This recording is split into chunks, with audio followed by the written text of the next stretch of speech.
इंद्राय ते नमः ख्यातं धैर्याय देवादाब्जं भूतिमन्दो विष्टं भूतलेदादिविख्यातं भुवनेन्द्रगुरुं भजे देवादमुद्भूतकृतं समाश्रयं सुजनावेष्टदातारं तपोदेन्द्रगुरुं भजे सुजनामोदकारणं रोत्तमगुरुप्रज्ञं सुजनेन्द्रगुरुं भजे असारार्थतत्त्वज्ञं सुरद्दमतमं सदा प्रज्ञं सुज्ञानेन्द्रगुरुं भजे बोधं सुज्ञानेन्द्रसदां बुधो देव्यं सुधर्मेन्द्रगुरुं भजे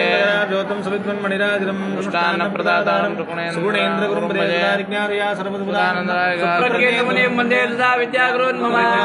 मार्ताण्डं सुगुणागरं सुप्रदेन्द्रगुरुं भजे सद्बोधं सुगीतं सुदेतं तद्गुणं श्रीलेन्द्रगुरुं भजे श्रीलेन्द्रगरा ज्योतं सुजान्त्यादुणाणवं दाप्रवदा रक्तं सुप्रदेन्द्रगुरुं भजे गदीर्तपदाब्दीन्दं सुधीन्द्र सुदेवं दाप्रवदारक्तं श्रीयमीन्द्रगुरुं भजे श्रीयमीन्द्रगरा ज्योतं सुविद्याबोधकं सदा सुमूलरामपूजाढ्यं सुधीन्द्रस्मन्दारं सुधीन्द्र सुधसुप्रियं रवीन्द्रगुरुं वन्दे जयीन्द्रगरोद्भं सुरीन्द्रगराब्ज्योतं राघवेन्द्रगुरुप्रियं सुयतीन्द्रगुरुं वन्दे मूलरामार्चनेर्दं ओं श्रीराघवेन्द्राय नमः सकलप्रदात्रे नमः ओं क्षमासुरेन्द्राय नमः ओं स्वपादत्वापाद्रवेदृष्टिभद्राय नमः ओं हरिपादपद्मनिषेवणालब्ध सर्वदम्पते नमः ओं देवस्वाहाय नमः ओं दिविजद्रुवाय नमः ओं इष्टप्रदात्रे नमः